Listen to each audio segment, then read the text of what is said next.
عزیزان گرامی وقار تک ایک حدیث میں ملتا ہے بے نمازی کو 15 طرح کے عذابات میں مبتلا کیا جائے، 15 قسم کی، اس میں سے 5 دنیا میں ہی ملتے ہیں، 5 اسے قبر میں ملتے ہیں اور 5 حشر میں ملتے ہیں۔ بڑا عذاب تو اس میں یہ ہے کہ قبر سے اٹھانے کے وقت اس کا چہرہ کالا ہو چکا ہوتا ہے جس وقت وہ اٹھایا جا رہا ہوتا ہے، اور موت کے وقت اسے بہت زیادہ خوف دل میں ڈال دیا جاتا ہے، بہت خوف ہوتا ہے۔ بے نمازی مرنا نہیں چاہتا، بہت خوف کے ساتھ مرتا ہے، نمازوں کو ترک کرنے والا بہت ڈر کے ساتھ وہ دنیا سے جاتا ہے۔ یہ عذاب دنیا مرنے کے وقت اسے دیا جاتا ہے، بلکہ بعض اوقات پر ایسا بھی فرمایا گیا کہ جو اپنے رب کا سجدہ نہیں کرتا تھا اس وقت شیطان روح نکلنے کے قریب آئے گا اور اسے اپنی عبادت کے لیے کہے گا تو وہ بندہ اس کی عبادت کر جائے گا اور کافر ہو کر کے مر جائے گا، کبھی کبھار ایسا۔ باقی رہی بات اللہ ایمان کی حفاظت فرمائے، اللہ ایمان کی حفاظت فرمائے۔ اس لیے بھی ڈر لگتا ہے کہ جو اپنے رب کی عبادت کو ہلکے میں لیتا ہے تو پھر وہ کسی اور کی بھی عبادت کر سکتا ہے۔ موت کے وقت ایسی سختی ہوتی ہے، اتنی خطرناک حالت ہوتی ہے کہ ایک قطرہ پانی کا اس کو لیے ایک ندی کے برابر ہوتا ہے، نزا کے عالم میں، سکرات کے عالم۔ ایسے وقت ایمان کی حفاظت بہت سخت معاملہ ہے، لیکن بے نمازیوں کے ساتھ ایسے معاملات ہوں۔ نماز اس کے لیے سکون بھی پیدا کرتی ہے، یہاں تک کہ فرمایا گیا قبر میں بھی اس کے لیے سکون لاتی ہے نماز، حشر میں بھی اس کی سفارش کرتی ہے نماز، یہاں تک کہ جس دن تمہارا جنازہ اٹھے، ہمارا جنازہ اٹھے، یہ وہ ٹکڑا جو مسجد میں سجدہ کرتے ہو یہ تمہارے غم میں روتا ہے، غم میں روتا ہے، اور یہاں تک کہ مسجد کا وہ مصلی جہاں پر تم سجدے کرتے تھے اللہ کی بارگاہ میں سفارش کرتا ہے، مولا آج وہ بندہ گیا ہے جس کی پیشانی سے مجھے ٹھنڈک تھی، تیری عبادت کرتا، تیرے سجدے کرتا، مجھے زمین کو ٹھنڈک تھی، مولا میری سفارش پر اس کو تو بخشش فرما دے۔ زمین سفارش کرتی ہے، بلکہ وہ قبر میں جاتا ہے نمازی تو کیسے کہا گیا، قبر دباتی سب کو ہے، نمازی جب قبر میں آتا ہے تو فرمایا گیا اسے قبر ایسے دبوچ لیتی ہے جیسے بچھڑے ہوئے بچے کو ماں پا لینے کے بعد دبا لیتی ہے، اپنی باہوں میں جس طرح سے اسے دبوچتی ہے، بھینچ لیتی ہے۔ تو فرمایا گیا نمازی جب قبر میں جاتا ہے تو قبر اسے محبتوں سے گھیر لیتی ہے، محبتوں سے گھیر لیتی ہے، جیسے بچے کو صبح سے اگر ماں نے نہیں دیکھا، شام میں آیا تو سینے سے چمٹا لیا۔ میرے عزیزو نماز قائم رکھو، جس طرح تمہارے لیے زندگی میں کھانا پینا کپڑے پہننا ضروری سمجھتے ہو، اس سے زیادہ ضروری سمجھو میری نمازیں ہیں۔ کھانا کھا لیا، ہضم ہو گیا، یہ سب چیزیں دنیا میں چلی جائیں، نماز چھوڑا تو برسوں کھڑا رہنا پڑے گا، قیامت کے دن قبر میں جھیلنا پڑے گا۔ آپ کو قبر میں نہیں پوچھا جائے گا دوپہر کا کھانا کیوں نہیں کھایا تھا، رات کو کھائے بغیر کیوں سو گیا تھا، نہیں پوچھا جائے گا۔ یہ بھی نہیں پوچھا جائے گا کہ ناشتے میں تو نے آملیٹ لیا تھا کہ نہیں لیا تھا، لیکن اس کا تو اہتمام تم کرتے ہو، ناشتے کی فکر ہے، سونے سے پہلے آپ خرید کر کے رکھ لیتے ہیں، کل صبح ناشتے میں اٹھنا ہے تو کیا کیا چاہیے، روٹی چاہیے، آملیٹ چاہیے، پاؤ چاہیے، بریڈ چاہیے، انتظامات تو کل کی بھوک کے آج کر رہے ہو، جبکہ وہ چیز تمہیں پوچھی بھی نہیں جائے گی۔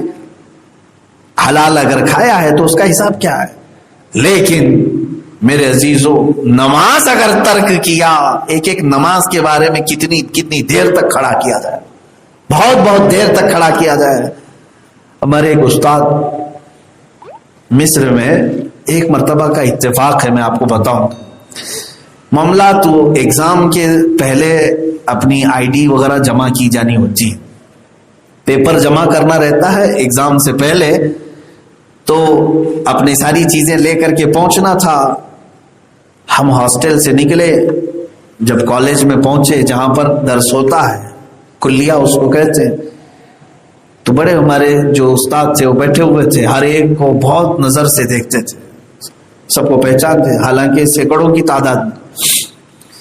10 بجے کا ٹائم تھا، سارے لوگ جمع تھے، تو پہنچنے میں ہمارے ایک دو ساتھی تھے، وہ 10:15 یا 10:20 پر پہنچے آئے، اور جب ہم لوگ کھڑے تھے تو ہمیں سامنے کیا اور کہا لاؤ تمہاری جو آئی ڈی ہے، پیپر ہے، سب جمع کیا۔ سب ان کا نمبر میرے ہی پیچھے تھا، ان سے کہا سائڈ میں کھڑے رہو، دوسرے اور سارے لوگوں کو سنتے رہے، سب کو لیے 11 بج گئے، 12 بج گئے، 1 بج گئے، ہم انتظار کرتے رہے۔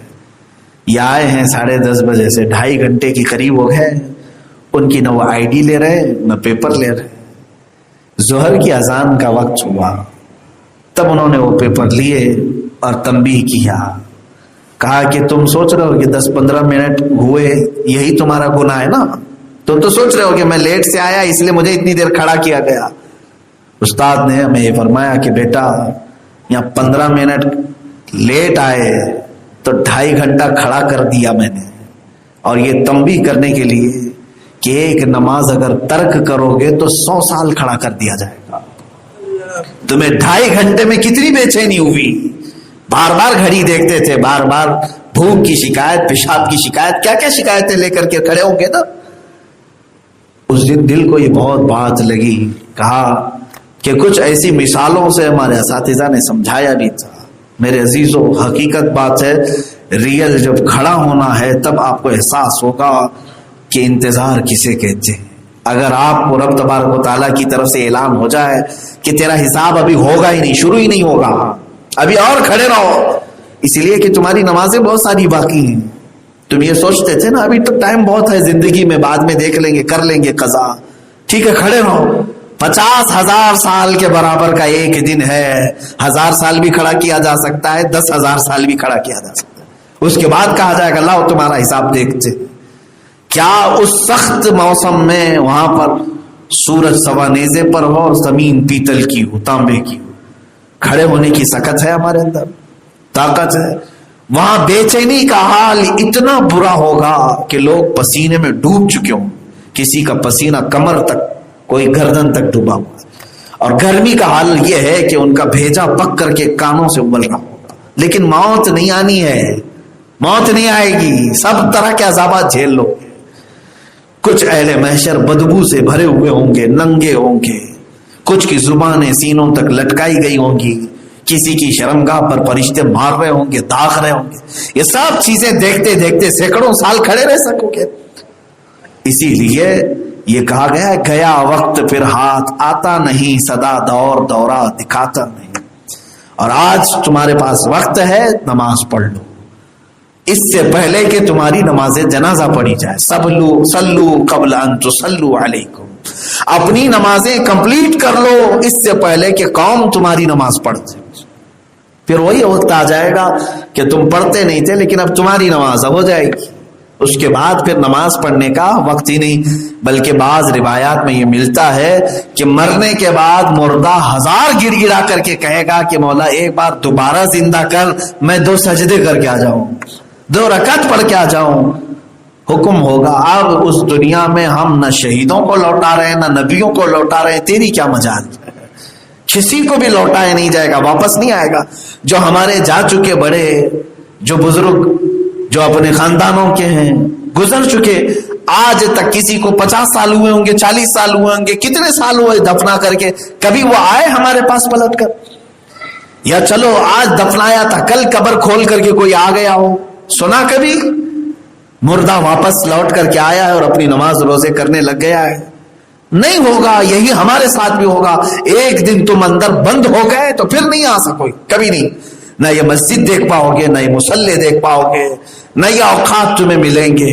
آج ہی ہے تمہارے پاس وقت، اس لیے اپنی نمازیں کمپلیٹ کرو۔ یہ جو کچھ بھی تھی آیات بینات، مجھے آپ سب کو انذار، خوف دلانا مقصود تھا کہ اپنی آخرت کا خوف رکھو۔ اللہ رب العزت کہنے سننے سے زیادہ عمل کی توفیق عطا فرمائے۔ جس کی نمازیں باقی ہیں مولا ان کو اپنی نمازیں مکمل کرنے کی توفیق عطا فرمائے۔